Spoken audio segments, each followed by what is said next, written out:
Assalamualaikum warahmatullahi wabarakatuh. Perkenalkan, nama saya Anissa Rahmawati dengan NIM 2152111090 dari kelas MBS 2C. Saya di sini akan menjawab pertanyaan ulangan akhir semester mata kuliah Ilmu Quran dan Hadis. Pertanyaan yang pertama, bagaimana urgensi ilmu Quran dan Hadis? Seperti yang pernah dikatakan Nabi bahwa mempelajari Al-Quran adalah sebuah kewajiban atas setiap muslim. Karena Quran berfungsi sebagai pedoman hidup dan rujukan pertama serta utama bagi umat Islam, supaya hidup kita terarah. Begitupun dengan hadis. Hadis merupakan sumber hukum yang kedua. Hadis adalah sesuatu yang disandarkan kepada Nabi Muhammad baik dalam perkataan maupun perbuatan. Maka sangat penting juga bagi kita untuk mempelajari ilmu hadis dan mengamalkannya dalam kehidupan sehari-hari. Pertanyaan yang kedua yaitu, apa yang membedakan orang yang memahami atau memiliki wawasan ilmu Quran dan hadis dengan yang tidak sama sekali? Orang yang memahami ilmu Quran dan hadis akan memahami tentang kehidupan, tentang dirinya sendiri, tentang manusia, tentang alam semesta, dan tentu tentang Tuhan. Maka ia akan menata perilakunya, yaitu menyesuaikan dengan petunjuk ilmu Quran dan hadis. Ia akan berperilaku amar ma'ruf nahi munkar. Sedangkan orang yang tidak memahami ilmu Quran, maka ia akan jauh dari petunjuk Allah. Maka ia akan melakukan apapun yang dia inginkan, memakai pakaian apa saja yang dia sukai, memakan apa yang dia mau, dan tinggal dimanapun dia suka. Meski begitu, hatinya masih dirundung gelisah dan dipenuhi keraguan dan dikuasai dengan kebimbangan. Selanjutnya, pertanyaan yang ketiga, yaitu jelaskan pokok-pokok pembahasan dalam ilmu Quran dan ilmu hadis. Pokok-pokok pembahasan dalam ulumul Quran secara umum yaitu ilmu-ilmu agama, seperti ilmu tafsir, ilmu ijaz dan qiraah, dan bahasa Arab seperti ilmu balaghah dan ilmu i'rab Al-Quran. Sedangkan secara khusus, ilmu yang berkaitan dengan ulumul Quran yaitu 1.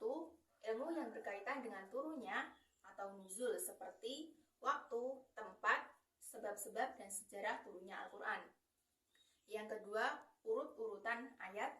Yang ketiga, pengumpulan ayat-ayatnya mencakup cara dan metode yang digunakan. Yang keempat, penulisan tentang lafaz Al-Quran. Yang kelima, bacaannya atau qiraah, yaitu cara membaca Al-Quran seperti mat, idgham, dan lain sebagainya. Yang keenam, ijaz, yaitu ilmu Al-Quran yang membahas mengenai kekuatan dari susunan lafal dan kandungan Al-Quran. Yang ketujuh, nasih al-mansuh, yaitu ilmu yang membahas mengenai nama-nama ayat yang diganti dan nama ayat-ayat pengganti. Yang kedelapan, subhat, yaitu menyangkut bantahan mengenai hal-hal yang dianggap subhat atau perkara yang dianjurkan untuk ditinggalkan. Sedangkan pokok pembahasan dalam ilmu hadis membahas cara-cara persambungan hadis sampai kepada Nabi Muhammad, baik dari segi rawinya, kedabitan, keadilan, dan dari bersambung atau tidaknya mata rantai sanad. Pertanyaan yang keempat, yaitu secara garis besar ilmu hadis dispesifikasikan menjadi dua bagian, yaitu ilmu hadis riwayah dan ilmu hadis dirayah. Apa maksudnya dan jelaskan. Yang pertama, ilmu hadis riwayah yaitu ilmu yang membahas tentang segala sesuatu yang diriwayatkan dari Nabi Muhammad SAW, baik berupa perkataan, perbuatan, ikrar, atau sifat.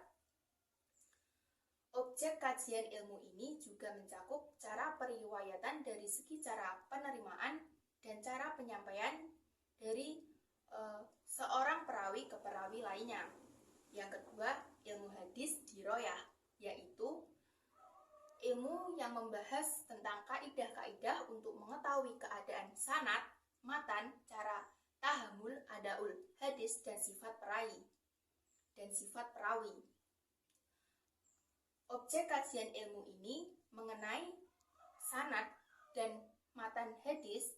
segi diterima atau ditolak. Dan soal yang terakhir nomor 5 yaitu apa yang membedakan antara hadis, sunnah, atsar, khobar, dan hadis qudsi, dan berikan contohnya. Yang pertama hadis. Hadis adalah dokumen yang memuat segala sesuatu yang bersumber dari Nabi, baik ucapan, perbuatan, persetujuan, ataupun sifat.